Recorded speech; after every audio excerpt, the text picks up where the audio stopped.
I'm everything right now, so I'm doing 3 people's jobs. The good news is I'm a very experienced surgeon, so I can work quite quickly. I can just about keep the show on the road. But it's tough. In a winter of unprecedented pressures for the NHS, cancer services are meant to be protected. How are you, Mr. Dolby? David Grant is one of only 2 consultant surgeons treating head and neck cancer at Nottingham University Hospitals Trust. The lack of staff has led to a long backlog of patients. This is the least favourite part of my job, actually.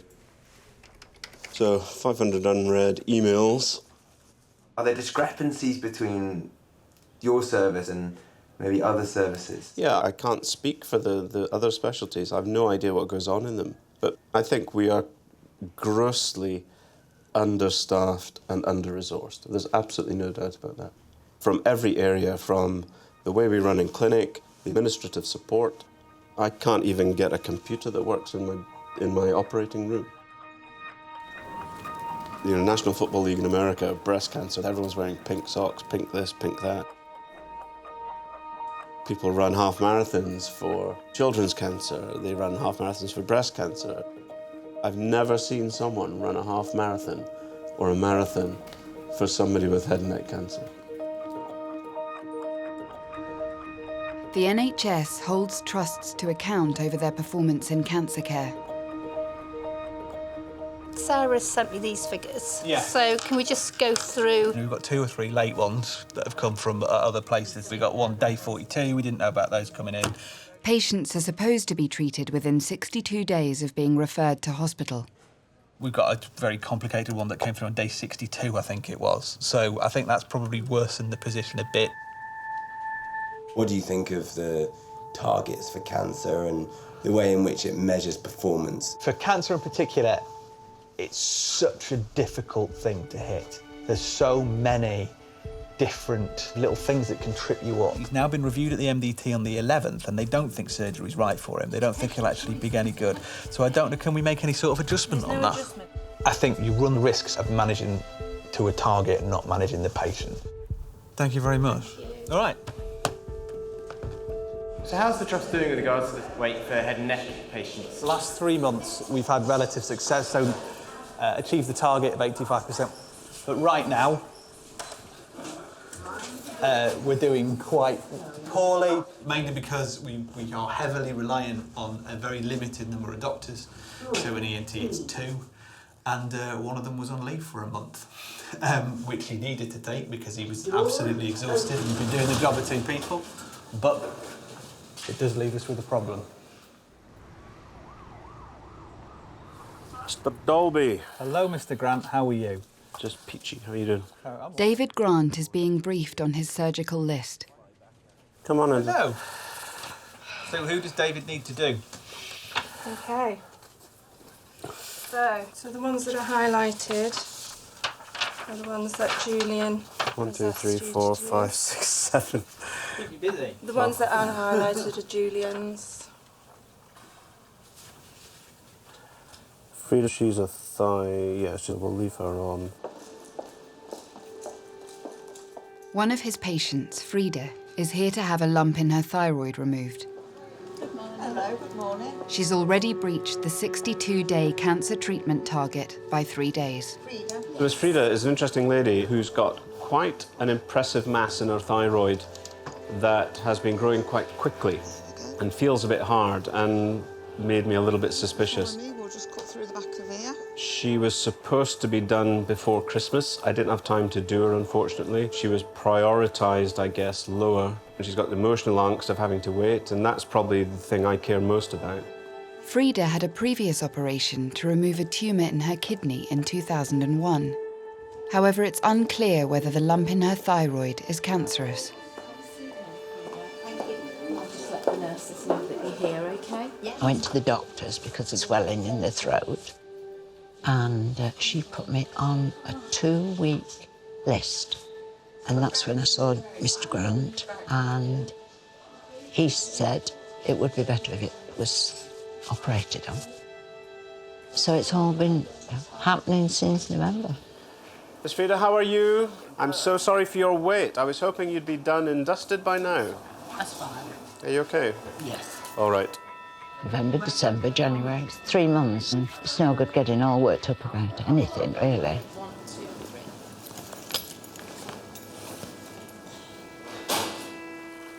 So I'll just start the incision, is that okay? I'll be quite aggressive here. The tumour's underneath.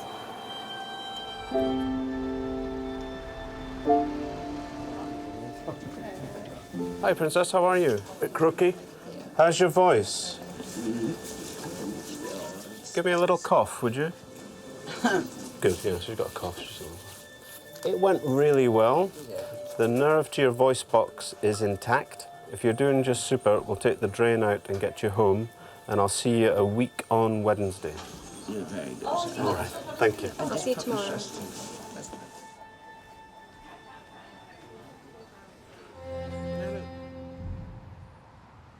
Hi, Jim, how are you? Hi, how are you, Julian? Good, thank you. Good. In head and neck cancer, David Grant calls a meeting with the general manager for surgery, Joe Fort. Joining them is the only other consultant surgeon and head of the service, Julian McGlashan. I've been here, how long now? Just over a year? About a year? Yes, it is. I only came for 2 months. I know. We're very, very grateful No, you're no, still and here. I don't say that because I want, you know, the reward has been doing the job, trust me. I am going to leave. So I'm giving you 5 months heads up. So we gave approval for the team to go out to advert for the head and neck post, immediate effect. I think we acknowledge that you can't make people apply. You know, all you can do, but if we can just do that, that'd be great. My position is I'm desperately trying to leave to go back to my home in America. I will see what we can do to see if there's anybody. Did we expect it to go on 18 months? No. We'd hoped that the recruitment might have gone a little better. I'd perhaps anticipated 6 months, I'll be honest with you. Joe, it's lovely to meet you. Yeah, and you. Thank you so much for your help. Thank Appreciate you. it. No, I think this is honestly one of the most difficult problems that I've had to try and resolve. David has really helped to keep the service going, and this service has been in crisis for really the last sort of 18 months. It's just been held together completely by Julian and David. David's wife, Stephanie, is already living and working in America. It's a complex decision to move. We looked at Stephanie coming here. Personally, financially, it doesn't make sense. She's a board-certified general surgeon and plastic surgeon. The starting salary for consultants now is £77,000 a year in the NHS, which I know sounds a lot, but I mean, she'll earn nearly $500,000 in her first year as a plastic surgeon in America. It's a no-brainer, really. And have we got any plans to replace him, because he's only here for a short time? With the lack of convincing people actually joining us later, we're actually firefighting, and I think we're going to reach a major crisis in the next few months. David's departure will leave just one head and neck consultant surgeon in the trust. There should be 4. I'm still concerned there's no one out there, but we'll never catch a fish if we don't go fishing. So we've got to actually try and get it out and see what happens. Okay, thanks very much. There's a massive shortage nationally of head and neck cancer consultants. I suspect part of the reason is because it is really super specialised and it's very difficult surgery. There it is. So that's the job vacancy for the head and neck cancer surgeon. Closes on the 23rd of March. This is probably the 5th time this has been out to advert, and I think if you go on NHS Jobs and look it up, I think last time I looked there were about 10, 11 adverts across the country for head and neck cancer surgeons. Why? Because there aren't any of them out there. We're planning to interview at the beginning of April. Even if that all goes through and it's all successful, it will probably be at the very, very earliest, if we manage to fast track everything through, August by the time we get someone in. What about patients who have cancer? What about from their perspective? What's going to happen with them? They're going to end up waiting longer or possibly end up having to be referred somewhere else. It's hard enough to get patients in to get treatment for cancer as it is. If you end up turning them away and sending them to other centres, do you think there is the potential for harm to be caused? Anything that delays them could cause a problem. Anything that makes it harder to access the care they need to get is never good. You play with people's lives.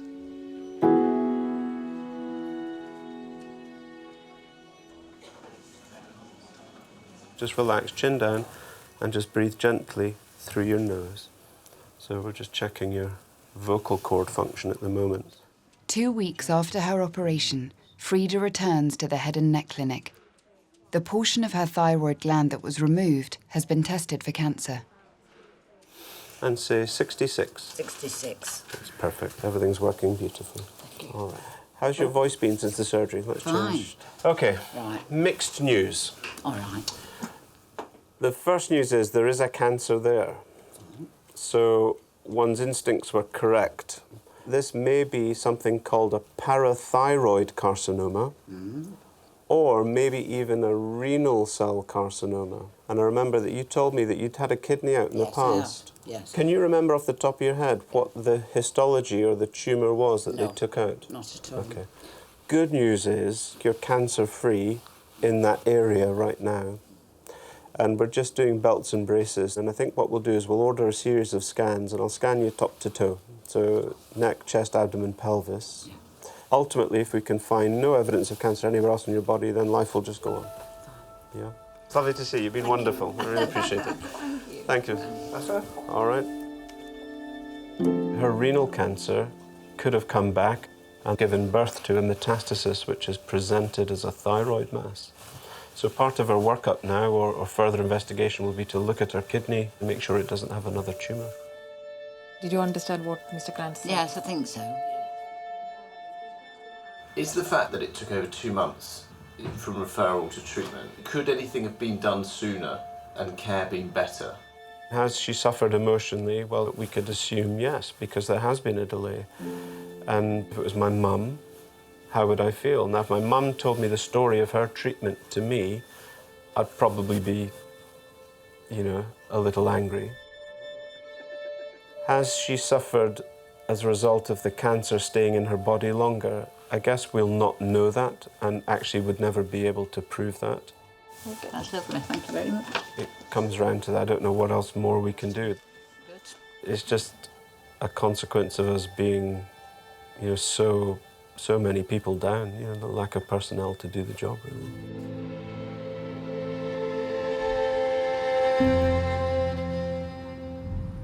Doors opening, going up. Following Frida's cancer diagnosis, her follow-up tests and scans have been completed. Lovely. Have a seat for me then, please. Thank you. Are you in a position to start?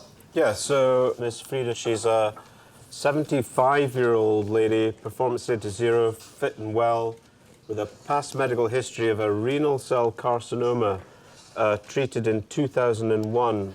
There's this necrotic, peripherally enhancing mass which looks to be invading the tail of the pancreas, as well as a separate enhancing necrotic mass in the body of the pancreas. Okay, so I'll reach out to the renal cancer folks to see if there's a surgical option for her.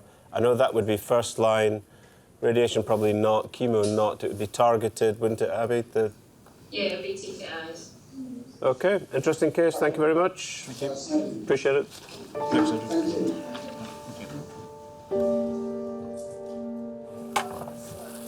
It's not great news for Frida. She's got very extensive disease in the previous site of her kidney removal, which is then working its way around to the pancreas. And it's a notoriously difficult area to treat surgically. It involves dismantling the bowel to remove it.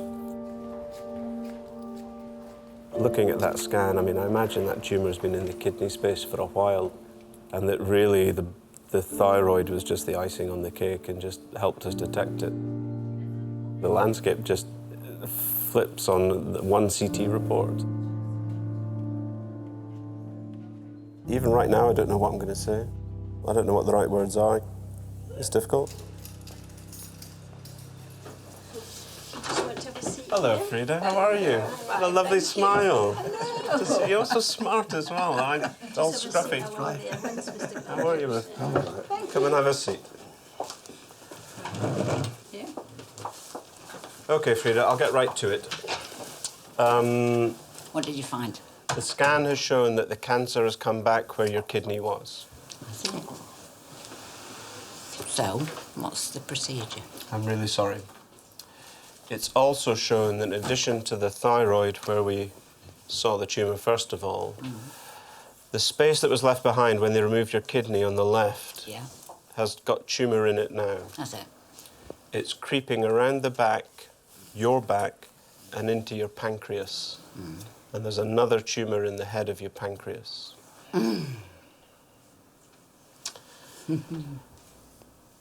My feeling is that there may not be a surgical option for you, and that you may in fact be a candidate for a targeted therapy. It's not chemo, it's an antibody therapy. So I guess what I'm trying to say is I'm a little guarded about the future for you. And you're so well. I know. I'm really sorry, Frida. All right. I wish you luck. Thank you. It's been a pleasure meeting you. Oh, it's been lovely, and thank you very much My for, pleasure. All right. for all Thank your you. help. Good luck. It's been lovely. All right. Thank you.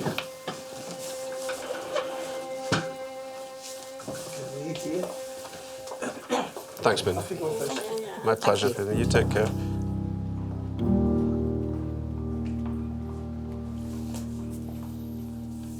I hate my job sometimes. Hate it.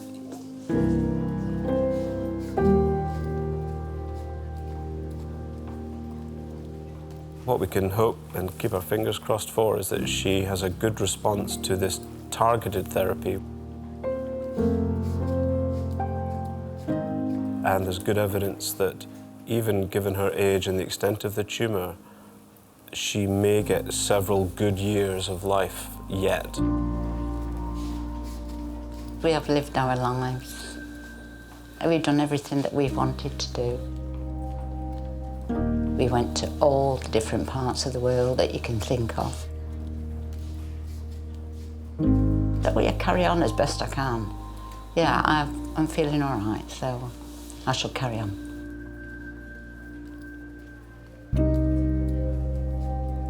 The job that I want to do, I can't do in the NHS because of the pressure we're under all the time. There's just nowhere to take a breath. And that's one of the reasons that I've made the choice to move to North America, where I have more resources, fewer patients, and I can do a better job for fewer people.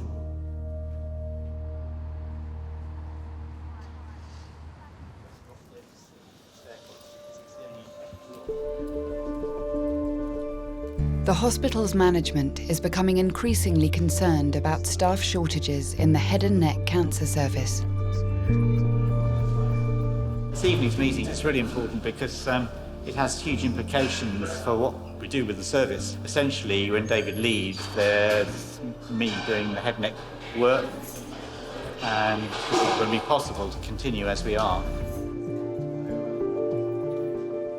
How do you try and tell the population your care is going to be compromised because we don't have staff and there's nothing we can do about it? David, tell us what your position is then. In summary, I've been here, what, 18 months now? I'm exhausted. My wife has accepted an offer for a job in the United States, and what I'd like to do, with your permission, and I'm sorry, it's been a very difficult decision, is that I'm going to stop doing what I'm doing right now on the 19th of May. And that will leave Julian. Yes. This is not an ideal situation, and we are trying to find ways to help you out, because you're going to be the main man. Julian can't do it all. He just can't. No. David has, been working absolutely flat out, So trying to compress that into just one person who, it's difficult. Is there an opportunity to reorganise what people do and focus on? I'm sorry, no. So, with respect, David, you're not going to be here. No, and I appreciate that. But I think it's slightly unfair for you to... no, and I'm sensitive to that, but I'm the one who's been doing it for the last year. So I'm trying to communicate to you I absolutely appreciate it. And the nature of what's going to be left behind for you to make a decision how to deal with. Does that help? I'm just trying to find ways in which we can help at least for a period of time. I don't think you can, Simon. You've got the work piling in through the front door. I can't see you recruiting the resources to do the work that's ongoing and will continue. It's not going to just go away because I go away. It'll still come through the front door. Who's going to do that? The patient's got to go somewhere. That, with respect, is not Julian's problem to fix. It's a trust-level decision. So Lincoln can't, because they send their stuff here. Yeah, okay. Derby. I understand Leicester are struggling, but what we can't do is just say, well, we're closing up shop because we can't cope with it. But I think that's what you're going to have to say. That's politically a huge decision to make. And it's huge for patients because they're going to have to go seriously out of area for their treatment, because if we shut the doors, they're going to send all of those somewhere else, and we're going to break all the other organisations that they get sent to as well.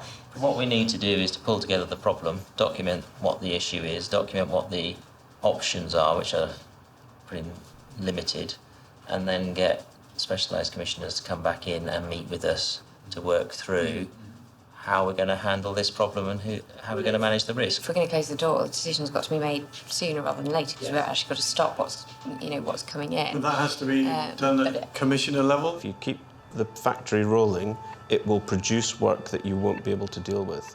And by the time you outsource the surgery, even with the best will in the world, it will lead to harm and delay in patient care. That's the bottom line. Okay, thank you very much, everyone.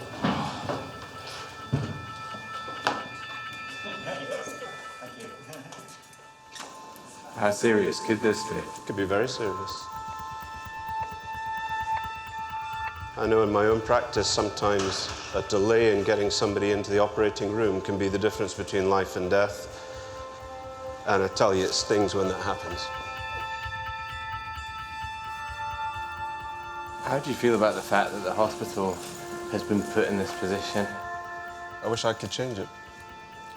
I feel guilt that I'm leaving because, you know, I'm the solution to the problem. You know, if I just stayed, it would all be all right, wouldn't it? If I just stayed till September. But I said that last September, you know, and enough's enough.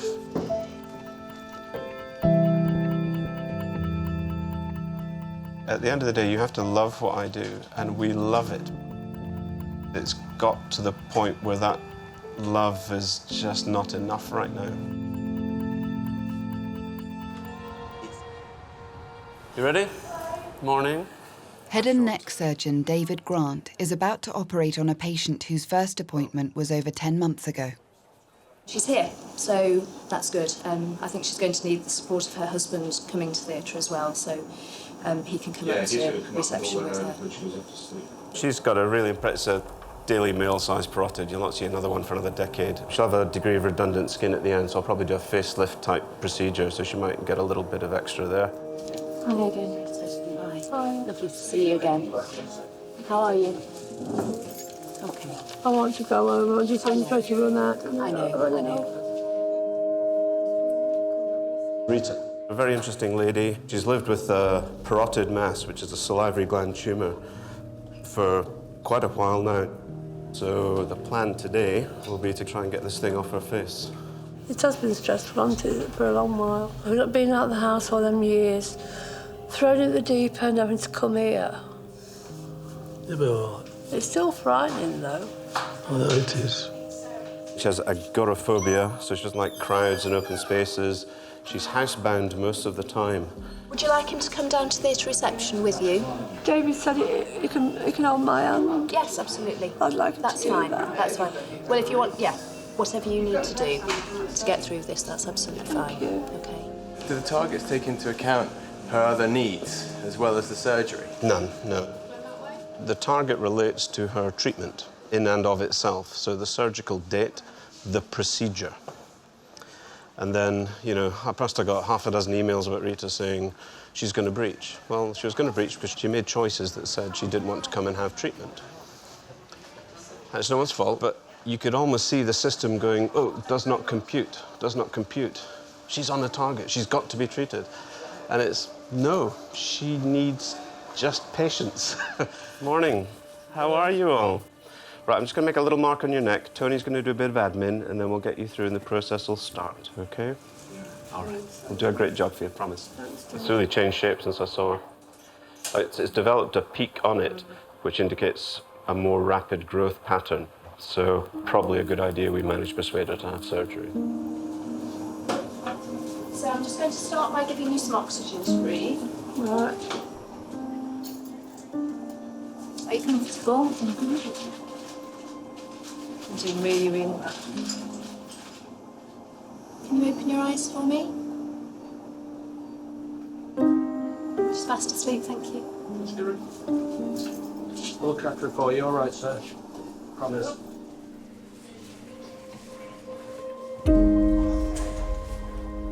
Oh, please, she's got Dad to get it done now, though. I hope she comes back all right.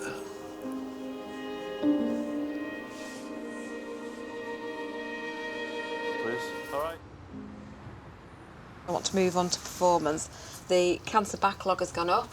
January is looking like being a really bad month. We've already got 23.5 either definite or already uploaded breaches, which is pretty much our tolerance to get to 85%. And there are another 50 patients who are down as possible breaches. That's way more than it would normally be at this time of month, so we're naturally quite nervous about it.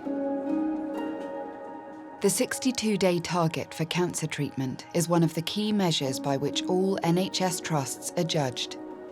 Potential breaches on a almost daily basis now. 62-day standard is how long a patient is meant to wait from referral to treatment for cancer.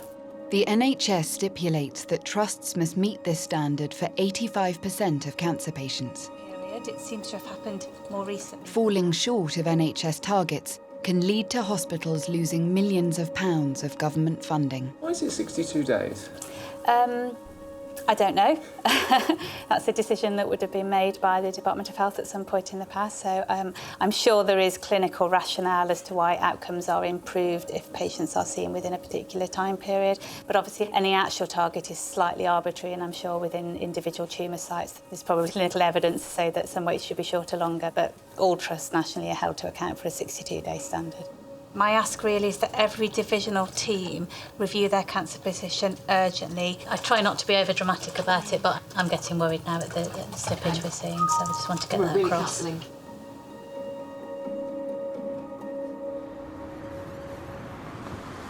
How are you?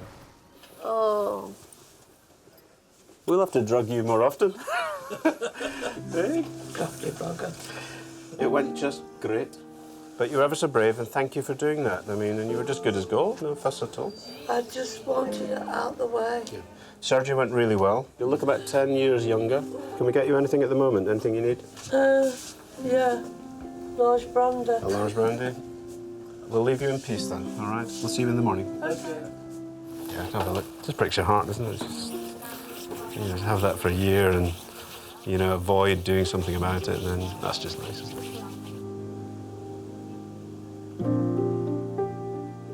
I couldn't do that for months, you know, with that great big...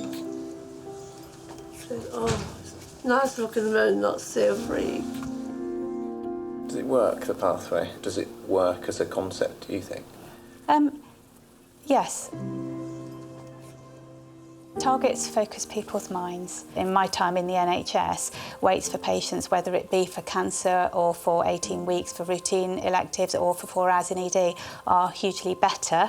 We may not be achieving all of those targets all of the time, but over the time I've been in the NHS, it has massively improved.